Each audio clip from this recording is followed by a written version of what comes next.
Right now in South Korea, there is a digital animal kingdom playing out right under everyone's noses, and it is honestly more ridiculous than a soap opera written by a caffeine-addicted squirrel. Imagine a world where people are desperately hunting for genuine human connection, but they are doing it on an app originally designed to sell second-hand blenders and used rice cookers. It is a total circus. You have successful, high-powered career women who have spent decades climbing the corporate ladder, only to find themselves essentially being hypnotized by a guy in his early 30s, whose greatest life achievement is knowing the fastest delivery route for a box of bottled water. We are talking about a total mismatch that feels like someone trying to trade a Rolex for a half-eaten sandwich, and then acting like they got the deal of the century. It is the kind of ironic contradiction that makes you want to laugh and hide under your covers at the same time. You have this guy, born in 1992, who looks like a K-drama lead but has the bank account of a guy who just found a nickel on the sidewalk. He is flooding the local neighborhood app with photos of himself in Paris or London looking like a global jet-setter, while in reality his world travels consist of driving a delivery truck through the rainy streets of Seoul for a massive logistics company. It is a complete facade, a digital mask that everyone seems all too eager to believe in, because the alternative, being alone in a cold concrete city, is just too depressing to face. But why would anyone actually fall for this? Why would a woman in her 40s, someone who has seen it all and survived the cutthroat world of Seoul's professional scene, let her guard down for a guy whose biggest flex is a curated Instagram feed? Well, the answer is a brutal mix of human desperation and the cold, hard logic of a capitalist market, where everything, even your own soul, has a price tag attached to it. When you look at the landscape of dating in Korea, it is not about romance anymore, it is about status arbitrage. It is a marketplace where people are aggressively fighting for their share of the emotional pie. For these women, often called the pioneers of professional success, they were told that if they worked hard and got the money, they would be happy. But instead, they ended up with a lot of expensive bags and nobody to talk to it to Amiya. In this hyper-competitive society, a woman over 40 is often treated like a piece of fruit that is just past its sell-by date. It is cruel, it is unfair, but that is the market value the culture has assigned to them. So when this young, handsome guy shows up pretending to be a wealthy traveler, he isn't just offering a date. He is offering a way to cheat the social clock. He is giving them a hit of that high-octane validation that makes them feel like they are still at the top of the food chain. It is a classic case of demand meeting a very shady supply. And that brings us to the next logical question. How does a guy with no money pull this off without spending a dime? This is where the whole thing goes from sad to purely absurd. He doesn't take them to fancy dinners or buy them jewelry. No, he uses what I call the most low-budget magic trick in history. After a night of hanging out with a group of neighbors, he picks his target and offers to walk her home. And right as they pass one of those glowing 24-hour convenience stores that are on every single corner in Korea, he makes his move. He doesn't offer a diamond ring, he offers a bottle of banana milk. Yes, you heard that right. A 1,501 bottle of processed yellow milk that every Korean kid grew up drinking. It is a total nostalgia trip. For a high-powered lawyer or a wealthy manager, this tiny, cheap gesture feels like a return to innocence.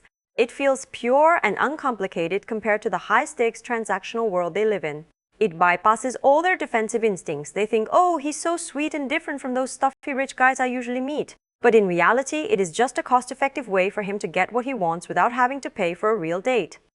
He is using their own desire for a simpler life against them, turning a childhood snack into a predatory tool. It is brilliant in the worst possible way. So what happens when these women finally get exactly what they thought they wanted? What happens when the traveler finally takes them back to a hotel? Well, the backfire is immediate and devastating. The second the encounter is over, the guy vanishes. He ghosts them faster than a phantom in a haunted house. And when they try to reach out, he just moves on to the next woman in the exact same social circle. He actually managed to sleep with at least 6 different women in one single neighborhood group. It is like he was working his way through a menu. And here is the kicker. When the women finally realized they were all part of the same guy's roster, they didn't band together to take him down.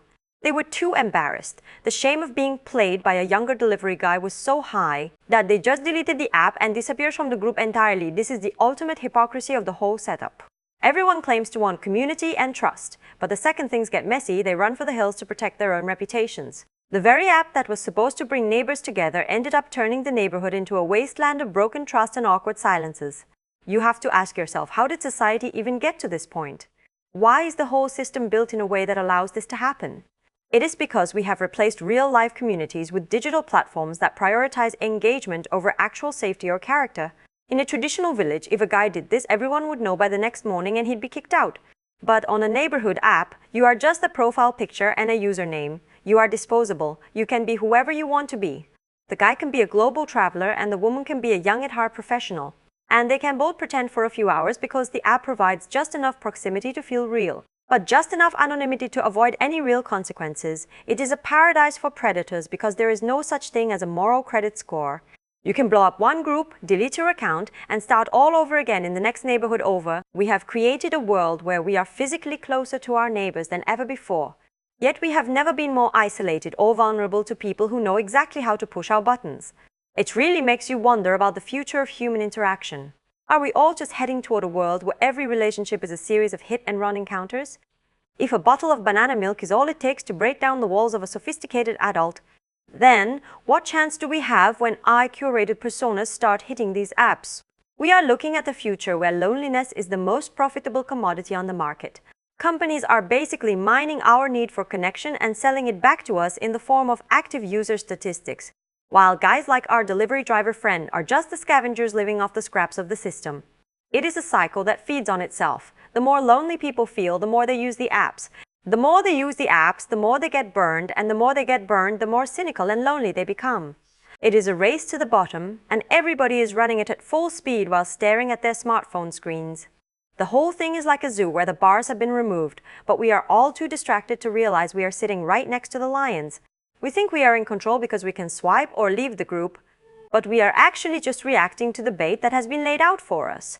The 1992-born guy isn't some mastermind villain, he is just a guy who realized that in a world of fake success, a fake persona is the most valuable currency he has. And the women aren't victims in the traditional sense, they are participants in a high-stakes game of validation, where they gamble their dignity and lost to a guy who drives a coupon truck. It is a perfect cynical loop.